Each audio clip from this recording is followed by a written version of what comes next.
ওং গং গণেশায় নমঃ। দুর্গাপুজো চলাকালীন আপনার বাড়ির ঠিক এই স্থানে একটি মাটির অখণ্ড প্রদীপ এই নিয়মে প্রজ্বলন করে দিন। দেখবেন আপনার বাস্তু দোষ যেমন দূর হয়ে যাবে, তেমনি জীবনে আসা বহু সমস্যার সমাধান হবে। অর্থোন্নতি, ভাগ্যোন্নতি এবং কর্মে সফলতা আসবে আদ্যাশক্তি মহামায়া মা দুর্গার আশীর্বাদে। বাঙালির শ্রেষ্ঠ ও জনপ্রিয় উৎসব হল দুর্গাপুজো। সম্মানীয় দর্শক শ্রোতা বন্ধু, সিংহরায় ডোরবেলের নতুন একটি পর্বে আমরা আপনাদের স্বাগত জানাচ্ছি। জ্যোতিষ ও বাস্তু মতে দেবীপক্ষের সময় মহামায়ার বন্দনা করলে ভক্তকে সুখ, সমৃদ্ধি ও গৌরব প্রদান করেন মা দুর্গা।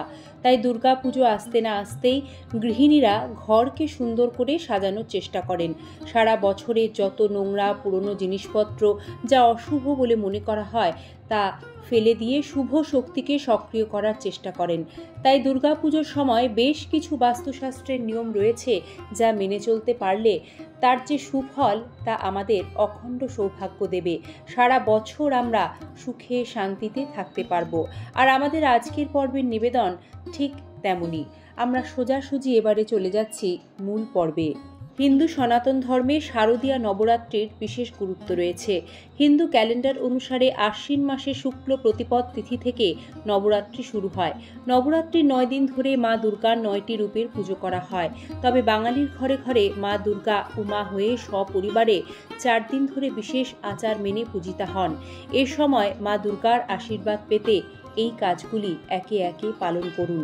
বাস্তুশাস্ত্রের নিয়ম অনুযায়ী যে কোনো কার্যের জন্য নির্দিষ্ট দিক নির্দেশ করা হয়েছে, আর সেই নিয়ম অনুসারে আপনারা মহাষষ্ঠী তিথিতে আপনাদের বাড়ির মুখ্য দরজার বাইরের দিকে, অর্থাৎ যেটি আপনার বাড়ির মুখ্য প্রবেশদ্বার তার বাইরের দিকে একটি লাল রঙের স্বস্তিক চিহ্ন, অপরটি হলুদ রঙের স্বস্তিক চিহ্ন অঙ্কন করবেন। দ্বিতীয় যে কাজটি করবেন তা হলো একটি তামা বা পেতলের জলপূর্ণ ঘট নিয়ে তাতে আমপল্লব এবং নারকেল দিয়ে সিঁদুরের ফোঁটা দিয়ে সেই ঘট আপনারা আপনাদের বাড়ির ঠাকুর ঘরের উত্তর পূর্ব কোণে মা দুর্গাকে স্মরণ করে স্থাপন করবেন। এই কার্যটি সঠিকভাবে সম্পন্ন করতে পারলে গৃহের সমস্ত অশুভ শক্তি যেমন দূর হয়ে যাবে, তেমনি শুভ শক্তির আগমন করতে শুরু করবে মা দুর্গার বিশেষ কৃপায়। তৃতীয় যে কাজটি আপনারা অবশ্যই প্রত্যেকেই পালন করবেন নিজেদের ভাগ্যোন্নতির জন্য এই দুর্গাপূজার সময়, তা হলো অখণ্ড প্রদীপ প্রজ্বলন করা। তবে সেক্ষেত্রে এই প্রদীপ প্রজ্বলনের পূর্ণ ফল পেতে সঠিক নিয়ম এবং প্রদীপ প্রজ্বলনের মন্ত্র কোন দিকে জ্বালাবেন, কিভাবে জ্বালাবেন সেটিও জানা দরকার। আসুন জেনে নিই। বাস্তুশাস্ত্র অনুসারে এ সময় যে প্রদীপ প্রজ্বলন করতে হয় তা স্তম্ভ বাড়ির দক্ষিণ পূর্ব কোণে রাখা উচিত এবং প্রদীপের শিখা বা মুখ কিন্তু পূর্ব দিকে থাকবে। বাস্তু অনুসারে একটি বাড়ির দক্ষিণ পূর্ব দিক আগুনের দিককে নির্দেশ করে, তাই এটি অগ্নিকোণ। আর সে কারণেই মহাষষ্ঠী থেকে মহাদশমী পর্যন্ত বাস্তু অনুসারে এই দক্ষিণ পূর্ব দিকে প্রদীপের স্তম্ভ রেখে পূর্ব দিকে মুখ করে একটি মাটির প্রদীপে শুদ্ধ গাওয়া ঘি দিয়ে অখণ্ড প্রদীপ প্রজ্বলিত করলে তার অবিরত প্রজ্বলিত যে আলো তা অশুভ শক্তি বিনাশ করে, শত্রুদের ধ্বংস করে এবং আমাদের জীবনে সার্বিক সফলতা আনে। রাহু, কেতু, শনির অশুভ প্রভাব থেকে মুক্তি লাভ করতে দুর্গাপুজোর এই 4টে দিন সন্ধ্যের সময় বাড়ির প্রধান দরজার ডান দিকে সর্ষের তেলের প্রদীপ জ্বালিয়ে রাখলে সেই গ্রহের অশুভ প্রভাব থেকে মুক্তি লাভ করা যায়, সমস্ত নেতিবাচক শক্তি দূর হয়ে যায় এবং শুভ শক্তির আগমন ঘটে। তবে প্রদীপ প্রজ্বলনের একটি বিশেষ মন্ত্র রয়েছে যা উচ্চারণের মাধ্যমে প্রদীপ জ্বালালে তার সম্পূর্ণ ফল লাভ করা যায়। সেই মন্ত্রটি হলো দীপ প্রজ্বলন মন্ত্র। শুভং করতু কল্যাণম আরোগ্যং সুখ সম্পাদম শত্রুবুদ্ধি বিনাশায় দীপজ্যোতি নমঃস্তুতে। দীপজ্যোতি পরম ব্রহ্ম দীপজ্যোতি জনার্দন দীপ হরতু মে পাপং দীপজ্যোতি নমঃস্তুতে। ওং অসতো মা সদ্গোময় তমসো মা জ্যোতির্গময় মৃত্যুর মা অমৃতঙ্গময়।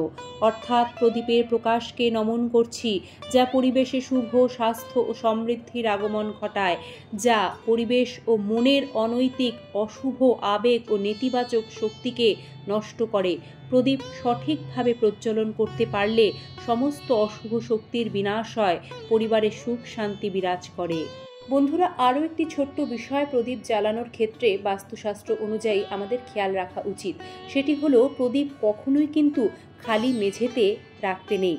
আপনার কাছে যদি প্রদীপ স্তম্ভ বা দানি না থাকে, তাহলে কয়েকটি নিখুঁত আতপ চাল ছড়িয়ে তার ওপর প্রদীপ রেখে সেটিকে প্রজ্বলন করতে পারেন।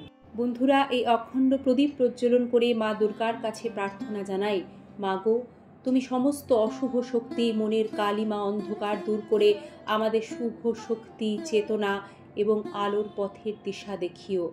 মায়ের কৃপা বর্ষিত হোক আপনাদের সকলের উপর। আপনাদের জানাই শারদ শুভেচ্ছা। ভিডিওটি এতটা সময় ধরে দেখার জন্য আপনাদের আন্তরিক ধন্যবাদ। বড়দের নমস্কার, ছোটদের ভালোবাসা। দুর্গাপূজার দিনগুলি আপনাদের খুব ভালো কাটুক। সাথে থাকবেন, ভালো থাকবেন। আগামী পর্বে আবারও দেখা হবে। জয় মা দুর্গা।